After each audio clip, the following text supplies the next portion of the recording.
Hey folks, Grant Armour from the Outdoor Rec School here. I am out for a gorgeous bike ride on this gorgeous day, and I want to take a moment as we celebrate Bike to Work Week and have our Try It Tuesday this week be how to properly fit your bike helmet. Now, we wear a helmet to protect our heads, our brains, that vital organ that keeps our whole body functioning, keeps our personality running. So I'm going to run through some proper ways to fit your helmet, some things to keep an eye out for, and some unknown secrets about when it's time to replace your helmet. Come with me, let's keep ourselves safe.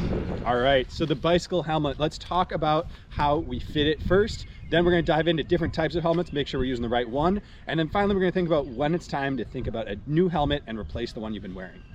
So most modern helmets, on the back of the helmet, are going to have a little knob like this one that helps us adjust the size around our head. We want to make sure we've got a nice firm fit around the top of our head. If yours doesn't have this sort of knob, it should have come with some replaceable pads. We want to make sure that fits well. Then on our ear loops, we're going to usually have these kinds of little dividers. Sometimes there's a toggle on them that lets us slide up and down, have those straps go cleanly around our ears. And then finally, down at the buckle, there's going to be a way to adjust the length of it. So let's actually put it on and get it fit to my head. All right, so go ahead, put the helmet on. You can have things kind of fit loosely. If your helmet has a loop like mine that you can pull your ponytail through, awesome. If you don't have a ponytail, don't have the loop, so be it, just run that hair lower. So first thing I want to do is adjust that knob in the back to get it nice and snug on my head. At this point, it's not coming off even with the buckle unstrapped. Now, I don't want it so tight that I'm squeezing my head super tight, but I do want that nice firm fit. If I went all the way upside down, it would probably fall off right now. Then I want my buckle under my chin to be nice and snug. It should not be able to go over my chin. If it can go over my chin, it means the helmet could fall off in the case of a crash, which is exactly why I'm wearing my helmet. So I'm going to snug up that chin strap. Doesn't need to be choking me, but I don't want it to be able to come over. I can still fit a couple fingers under there, but it can't slide over my chin. Then I've got my little ear loop adjusters. I can kind of slide those up until that's comfortable. Really, that's just a comfort feature. So at this point, I've got a well-fit helmet. It's not going anywhere, and I'm feeling ready to hop on my bike. Beyond getting your helmet fit correctly, we also want to make sure we have the correct type of helmet. These are all helmets that I have for my various different recreation activities. That farthest one is a winter sports helmet, skiing, snowboarding. Then I've got some whitewater paddling helmets, 2 bike helmets, and a rock climbing helmet. Different helmets are designed for different types of impact, and so we want to make sure that we're wearing the proper type of helmet for our activity.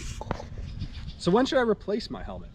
Well, there's a couple things to think about. One, if you take a major impact to your helmet and it gets a big crack in it, absolutely it's time to replace that helmet. It did its job of storing up that energy, diffusing the energy through it breaking instead of your skull breaking. And so we want to make sure we replace that. Now, even small bumps to the helmet, if I'm riding my bike, I crash, I bonk my head on the ground, I can't see any cracks in it. Manufacturers recommend at that point that we still replace the helmet because it may have some micro cracks in it that we can't see. The foam may have condensed in ways that we're not noticing as we visually inspect it. But the integrity of the helmet comes from its ability to cushion that blow. And if it's done some blow cushioning already, it will not be able to cushion as much blow in the future. Finally, time is a factor. So if I've had my helmet more than 3 years, the manufacturers recommend that I replace it.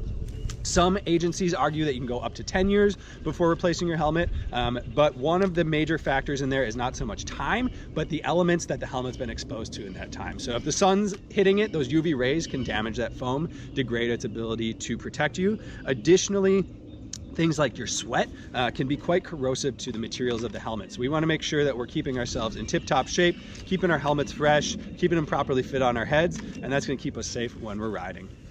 All right, I got my properly fit helmet on. It's feeling nice and snug, adjusted in the back with that ratchet. I've got my ear loops feeling nice and comfortable. My chin strap can't go over my chin. This helmet is just 2 years old and has not had any substantial impacts. Haven't hit it on the ground at all. I'm feeling ready to go. Thanks for tuning in, folks. Once again, I am Grant from the Outdoor Rec School at 3 Rivers. Just want to enjoy a beautiful day on the trails with my properly fit helmet. Happy Bike to Work Week.